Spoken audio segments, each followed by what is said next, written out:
todos, mi nombre es Marcos Delía y les doy la bienvenida a todos al curso de creación de materiales en Cycles. Quiero recordar a todos que esto es un curso intermedio avanzado, por lo cual muchas herramientas o detalles de la interfaz de Blender no van a ser explicados. En el caso de que quieran entender a complejidad de la interfaz de Blender o algunos detalles del render, del modelado 3D, entre otras cosas, los invito a entrar a dino3d.com y inscribirse a los cursos gratuitos o al canal de YouTube de Dino3D y así poder visualizar los diferentes tutoriales que tenemos en nuestro canal. Además, en el aula virtual de cada una de las clases van a poder acceder a material de apoyo de cosas que no voy a profundizar en el curso, debido a que no son parte de la materia ni parte del contenido programático del curso. Al finalizar, se presentará un proyecto final por el cual ustedes podrán optar por el certificado de participación del curso, por el certificado del Salón de la Fama si entran al Salón de la Fama, y también podrán obtener diferentes beneficios y recompensas dependiendo de ese proyecto final que realicen. Igualmente, en la última clase explicaremos a profundidad qué es ese proyecto final. Sin más que agregar, comencemos. Primero repasemos un poco qué es el render, ya que a partir del render es que vamos a poder crear los materiales diversos. El render es el proceso por el cual se genera una imagen digital a partir del cálculo de la iluminación global de una escena tridimensional. Más adelante vamos a ver qué es exactamente la iluminación global. Y el motor de render es el software encargado de realizar los cálculos para generar la imagen por medio del render. Este software requiere de otro software para la interfaz 3D en el cual se crea la escena a procesar. Existen diversos motores de render. Lo que los diferencia son los diferentes métodos matemáticos de realizar los cálculos de iluminación global. Generalmente lo que se utiliza son algoritmos para calcular la iluminación global. El motor de render que utilizaremos es Cycles, el motor secundario de Blender. La iluminación global es un método utilizado en el diseño 3D para simular un entorno tridimensional digital. El comportamiento de la luz en el mundo real. ¿Cómo es este comportamiento de la luz? Existen emisores de luz que pueden ser bombillos, lámparas o inclusive el sol, que emiten rayos de luz los cuales impactan en la superficie de los objetos y luego rebotan hacia un receptor, que en el caso del mundo real es nuestro ojo. El ojo humano recibe esos rayos de luz y lo traduce de forma gráfica para poder ver las imágenes del mundo real. Esto ocurre exactamente igual en el interfaz 3D de Blender por medio del motor de Cycles. Existen emisoras de luz que envían rayos de luz, rebotan en la superficie, cambian según cómo sea esa superficie y luego la cámara los recibe para traducirlos de forma gráfica por medio del render. Sin embargo, no es exactamente así. Existe una pequeña diferencia. Como mencioné, en el mundo real los emisores emiten rayos de luz, estos rayos de luz rebotan y el receptor los recibe. En Cycles, la cámara, la cual es nuestro receptor, ese receptor que traduce la iluminación global de forma gráfica, no recibe directamente los rayos de luz, sino que él, digamos que dispara algo que se llama muestreo, o en inglés samples, que lo que hace es recoger muestras del mundo, del entorno tridimensional, para luego procesarlas y traducirlas según la iluminación de esa superficie a las que tomó esas muestras. Por eso se llama muestreo. Como pueden ver aquí, lo que hace es disparar muestras que rebotan en esas superficies y luego vuelven a la cámara con la información de la iluminación global para traducirse. Dependiendo del número de muestras, va a ser la calidad de nuestro render. Y también depende mucho las características del material de nuestro objeto para saber cuántas muestras se van a necesitar para tomar precisamente con mucha calidad ese material o esa superficie. Así que eso lo vamos a ver más adelante. En el mundo real y también cómo funcionan en el render de Cycles, los materiales tienen diferentes propiedades dependiendo del rebote de la luz o dependiendo de cómo la luz, o dependiendo más bien de la superficie de ese material. La luz puede comportarse de diferentes maneras dependiendo de esas propiedades, que las propiedades son reflexión, refracción, dispersión, transmisión, absorción, color, rugosidad y Fresnel. Ya vamos a ir profundizando qué son cada una de esas propiedades. La reflexión es cuando el rayo de luz rebota en el mismo ángulo en el que impactó en la superficie, como pueden observar en este ejemplo del dibujo. Este efecto se puede ver cuando hay una reflexión perfecta en lo que son espejos, en lo que son metales cromados o pulidos. Como se puede observar en la esfera, esta esfera está reflejando perfectamente su entorno, es decir, lo que hay alrededor de ella. La refracción es cuando el ángulo de salida del rayo de luz es cambiado por el material dependiendo de su índice de refracción.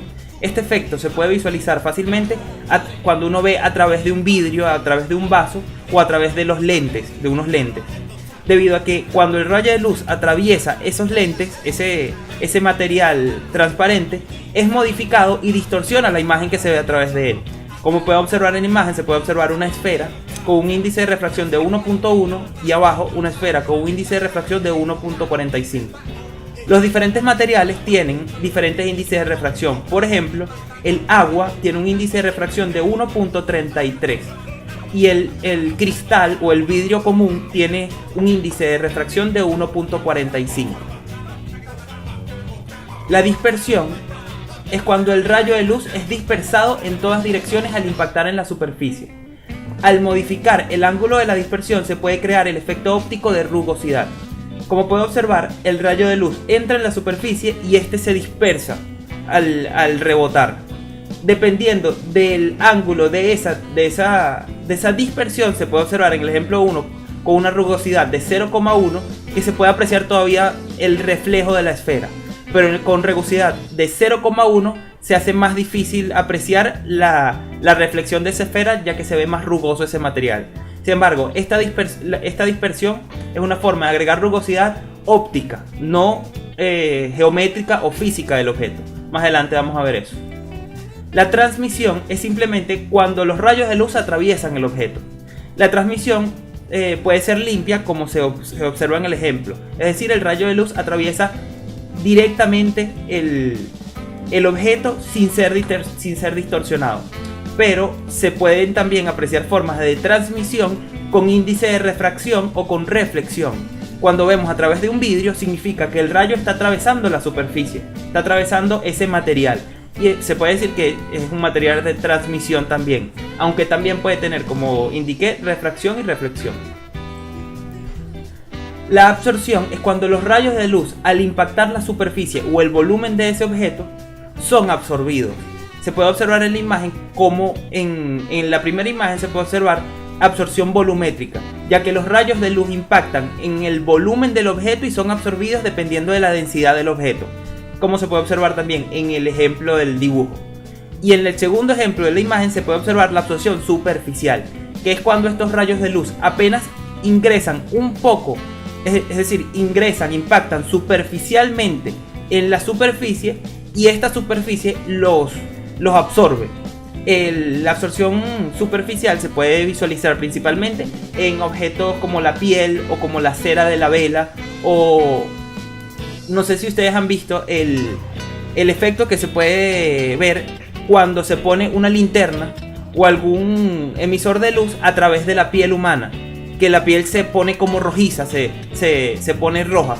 Eso es la absorción superficial. Dependiendo de qué tanto la luz sea absorbida por esa superficie, se puede observar más ese ejemplo. El color es determinado por la longitud de onda de la luz y es medido en nanómetros.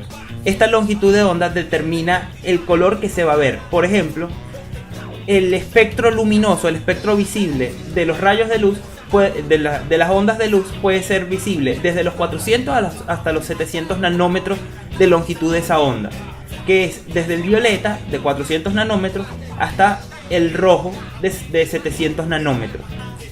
De 400 nanómetros para atrás se pueden ver las ondas ultravioletas, que no son visibles en el espectro de los humanos. Y de los 700 nanómetros para arriba están las ondas de infrarrojo, que tampoco son visibles por el ojo humano. Este que pueden observar aquí, desde los 400 hasta los 700, son las ondas visibles por el ojo humano y determinan todo el espectro de color que existe. La rugosidad, aquí sí vamos con lo que es la rugosidad en sí, que es física, es una deformación geométrica de la superficie del objeto que dispersa los rayos de luz. Esta rugosidad es cuando esa superficie tiene muchos pliegues o es irregular, y los rayos al impactar en esa superficie tienden a dispersarse porque tienen que rebotar en cada uno de los pliegues de esa superficie. Como se puede observar en la imagen, una rugosidad con alta resolución o una rugosidad con baja resolución. El Fresnel. Esto es una característica que hay que tener muy en cuenta, ya que todos los materiales del mundo tienen Fresnel. Sin embargo, no todo se le puede apreciar directamente, ya que se puede visualizar fácilmente con los materiales reflectivos. El Fresnel es un efecto óptico que modifica la forma en que vemos un objeto dependiendo del ángulo del rayo de luz que rebota en su superficie hasta llegar al receptor.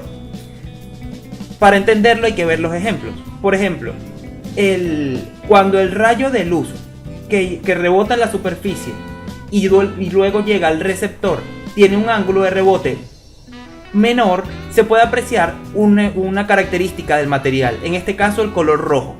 Sin embargo, cuando nos vamos acercando a los extremos o a los 180 grados de esa esfera, el rayo de luz aumenta su ángulo de rebote y se puede apreciar más la característica reflectiva de ese material. En la primera imagen se puede ver el efecto solo del Fresnel. La parte blanca es donde los rayos de luz tienen un mayor ángulo y la parte gris es donde los rayos de luz tienen menor ángulo de rebote. Este efecto se puede apreciar mejor también en este ejemplo, en donde en la parte del agua más cercana al observador se puede ver la transparencia del agua, es decir, se puede ver a través de ella, la característica de transmisión del agua. Y conforme se va alejando del receptor, se puede apreciar la característica reflectiva del agua. Como puedo observar en el ejemplo, al estar más cerca del receptor, el ángulo de rebote es mucho menor, viéndose una característica. Y al alejarse del receptor, el ángulo de rebote es mucho mayor y se ve otra característica. Esto generalmente se puede apreciar en los materiales reflectivos o que tienen o que no tienen mucha rugosidad y son reflectivos. A la hora de crear nuestros objetos o nuestras escenas, hay que tener en cuenta que la iluminación de esa escena es un factor muy importante para visualizar y crear materiales realistas o hiperrealistas. En este ejemplo podemos observar el mismo material. Estos dos objetos tienen exactamente el mismo material, pero la escena está iluminada de forma distinta. En el ejemplo de la izquierda se puede apreciar el material de mejor forma, ya que se puede apreciar los pliegues más detallados, se pueden observar las curvaturas del modelo de forma más detallada, mientras que en el ejemplo de la derecha no se pueden apreciar bien esas características del material, esas características geométricas del material, debido a que solo hay un punto de iluminación. Y en el de la izquierda hay muchos puntos de iluminación que le ofrecen al material para visualizar sus características, de forma mejor sus características. Los sombreadores BSDF. Primero que nada, ¿qué son los sombreadores? Se le llama sombreadores a los materiales o a los nodos que representan materiales en el motor de render cycles, porque esto es lo que hacen, es modificar la forma en que la luz rebota en su superficie. Por lo tanto, modifican las sombras de la superficie. Y el BSDF es la función de distribución de dispersión bidireccional. Esta es una fórmula utilizada por Cycles para determinar el render basado en la física, o el PBR. El PBR es un modelo de render que simula un entorno físico real y es el modelo utilizado por Cycles para recrear entornos hiperrealistas. Este modelo es utilizado por muchos otros motores de render, ya que es aquel que determina la forma de la iluminación global como nosotros vimos anteriormente, es decir, con las características de reflexión, refracción y transmisión, que son las principales que puede observarse en el modelo de PBR. Esto ha sido todo por esta clase, espero que hayan aprendido y cualquier duda o sugerencia que puedan tener la pueden dejar en los comentarios del video o en los comentarios del aula virtual preferiblemente. Nos vemos en una próxima oportunidad del curso de creación de materiales de Cycles.